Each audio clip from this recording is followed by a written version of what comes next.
Hôm nay Sogra đưa bọn trẻ lên núi chăn cừu. Hắn giết một con cừu để thưởng cho bản thân và các con. Gia đình thưởng thức bữa tiệc nướng trên núi.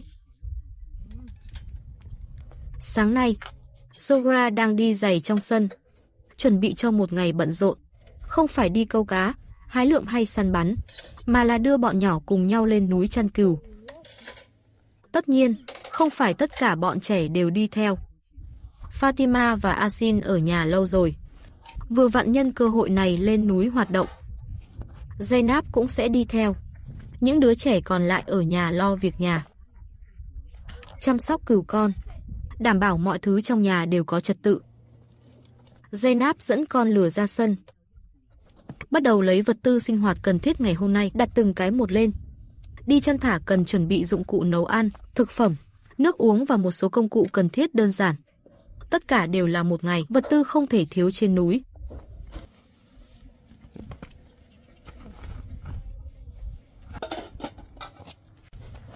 Mọi thứ đã sẵn sàng. Trước khi đi, Sogra kéo con lừa đến bồn rửa trước, để anh ta uống đủ nước trước để bổ sung sức mạnh.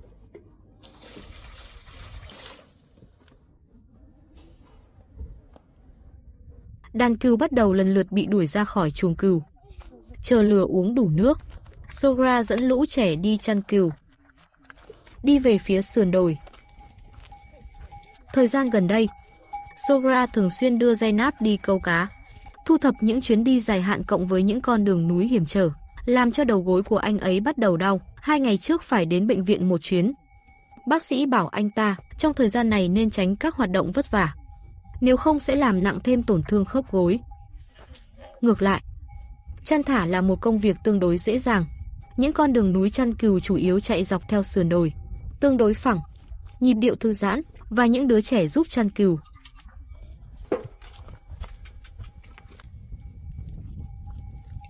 Gia đình Sogra nuôi hàng chục con dê. Những con cừu này là toàn bộ tài sản của họ. Dựa vào hàng chục con cừu này, cả nhà mới có thể duy trì sinh hoạt hàng ngày, sống. Lông cừu, sữa, thịt cừu là nguồn thực phẩm và thu nhập chính của gia đình. Nhưng đối với một đứa trẻ như vậy, đối với nhiều gia đình lớn, sản lượng này vẫn chưa đủ. Cừu là điểm mấu chốt cho sự sống còn của gia đình. Vì vậy, cha của những đứa trẻ phải đi làm, kiếm thêm thu nhập để trợ cấp cho gia đình. Sogra một mình đảm nhận công việc hàng ngày của cả gia đình. Dãy núi này trông rất hoang vắng. Thảm thực vật thưa thớt, nhìn đi, chủ yếu là đất trống và cây bụi rải rác. Bây giờ mùa này, đồng cỏ hầu hết đã khô, chỉ còn lại một lượng nhỏ cỏ dại còn non. Chấm giữa, đàn cừu ở trên mảnh đất nghèo nàn này, cúi đầu tìm kiếm cỏ mềm có thể ăn được, thỉnh thoảng gặm cành và lá của một số cây bụi, để đàn cừu ăn nhiều lá xanh hơn. Chúng ta phải tiếp tục đi lên những ngọn đồi cao hơn, mỗi khi gặp phải cỏ xanh và cây bụi, hãy dừng lại để đàn cừu yên tâm kiếm ăn. Chờ đồ ăn gần đủ rồi thì tiếp tục đi tiếp.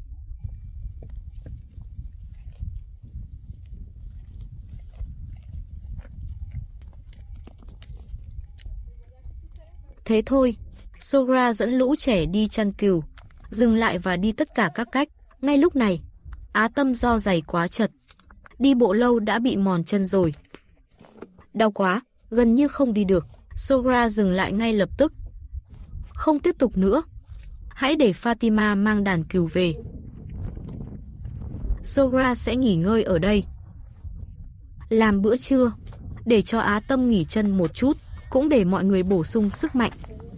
Cuộc sống chăn gia súc là đi đến đâu thì ở đó, không có điểm nghỉ cố định. Chỉ cần đi bộ mệt mỏi, tìm một mảnh trên sườn đồi, một nơi bằng phẳng để ngồi và nghỉ ngơi. Đói thì lên lửa đun nước pha trà, hoặc đơn giản là nấu một bữa ăn. Lát nữa, Sogra và nhiếp ảnh gia cùng nhau giết một con cừu, như bữa trưa hôm nay. Sogra thật ra không nỡ giết cừu, sau tất cả những con cừu này là tài sản sống của gia đình. Có thể sản xuất sữa, có thể sinh sản, mỗi cái đều quý giá. Nhưng anh ấy cân nhắc, bọn trẻ đã lâu rồi, không còn vị thịt cừu nữa. Thêm vào đó, chăn thả trên đường đi, mọi người đều mệt và đói. Cuối cùng anh ấy cũng quyết tâm, chọn giết một con cừu, làm một bữa trưa nướng thịnh soạn. Đối với Sogra, nó không chỉ là một bữa ăn, đó là một phần thưởng hiếm có. Bữa ăn hôm nay, đó là anh ấy trong cuộc sống khó khăn, một chút dịu dàng và thỏa mãn cho trẻ em.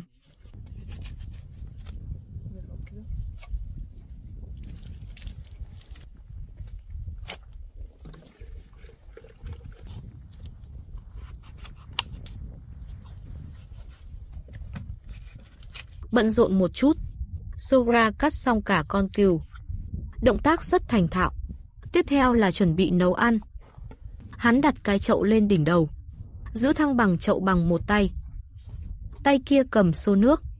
Như vậy có thể dễ dàng và tiết kiệm lao động hơn. Cảnh tượng này gợi nhớ đến Afghanistan. Một số thói quen truyền thống ở những nơi như Pakistan, phụ nữ ở đó thường dùng chậu nước trên đầu. Thực phẩm hoặc củi. Vận chuyển vật tư khoảng cách thường xuyên, điều này không phổ biến ở Iran. Nhưng, một số khu vực ở miền Tây và miền Đông Iran, cả với Afghanistan, Pakistan tiếp giáp, ở biên giới hoặc cuộc sống du mục, một số phụ nữ thỉnh thoảng mượn thói quen của hàng xóm.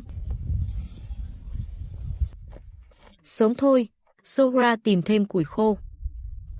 Bắt đầu sống trên mặt đất bằng phẳng. Fatima đang giúp đỡ. Anh và chị gái Zainab thay phiên nhau chăm sóc đàn cừu. Bây giờ là kỳ nghỉ hè ở Iran. Trẻ em tạm thời không phải đi học, có thể giúp làm những gì có thể ở nhà. Nhưng không lâu nữa, khoảng cuối tháng 9, học kỳ mới sắp bắt đầu rồi. Mặc dù gia đình Sogra là dân du mục, nhưng những năm gần đây, Iran đẩy mạnh giáo dục du mục. Nhiều khu vực thành lập trường lưu động. Giáo viên sẽ đi theo con đường di cư của các gia đình du mục, bắt đầu các lớp học trong trại tạm thời. Hãy để trẻ em ngay cả trong cuộc sống chân thả, có thể tiếp cận giáo dục cơ bản càng nhiều càng tốt.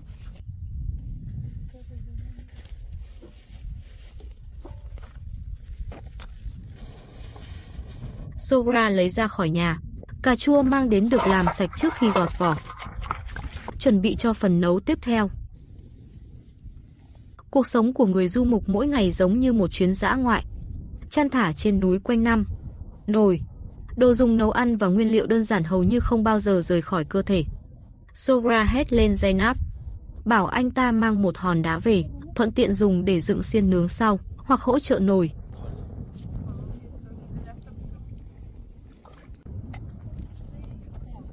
Nước đã sôi. Zainab lấy lá trà ra, ngâm một ấm trà đen. Cả nhà ngồi xuống uống một ly. Sogra bảo Fatima đánh thức Yasin.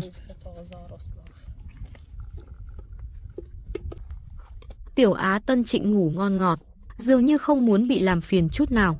Nhưng một lát nữa, hắn vẫn đứng dậy uống trà nóng. Sogra đang bận, cắt cà chua thành từng miếng nhỏ. Bây giờ tất cả cà chua đã được cắt. Tiếp theo, anh ấy sẽ đặt nồi cà chua này trực tiếp lên lửa nấu. Nấu cho đến khi cà chua chín hoàn toàn thành súp. Bước này là chìa khóa cho bữa trưa hôm nay. Anh ấy muốn nấu một món ăn truyền thống địa phương.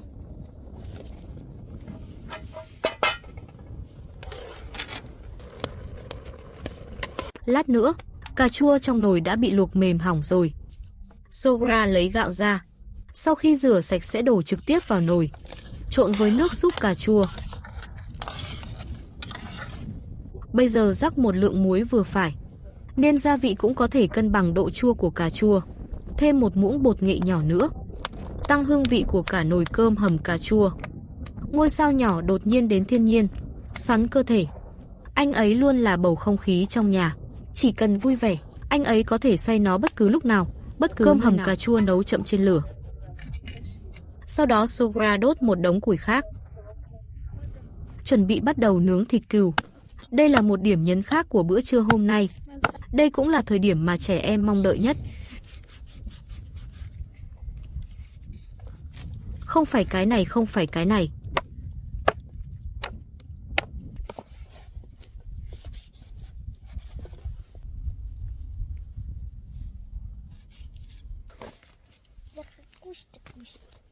Không nhiều thời gian, thịt cừu được cắt lại và xử lý tốt.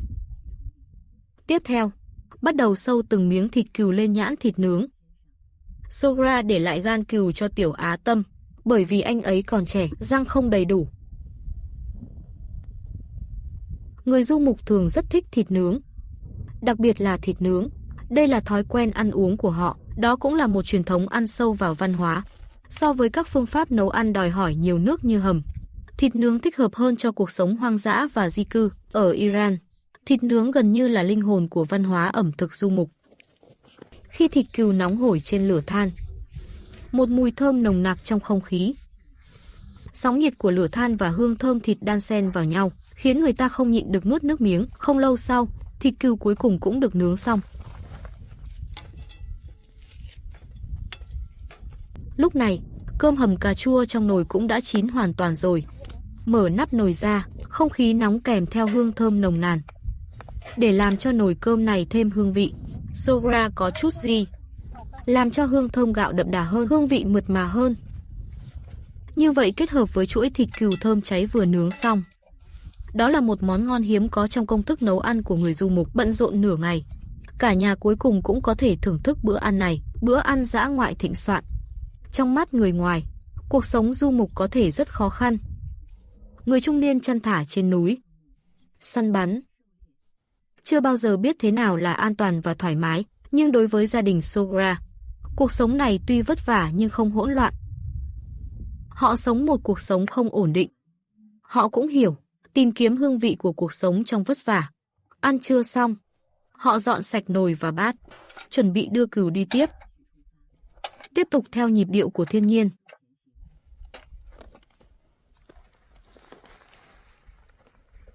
Cảm ơn các bạn đã xem hết video. Nếu thấy hay hãy like, subscribe kênh để mình có động lực ra thêm nhiều video hơn nữa nhé.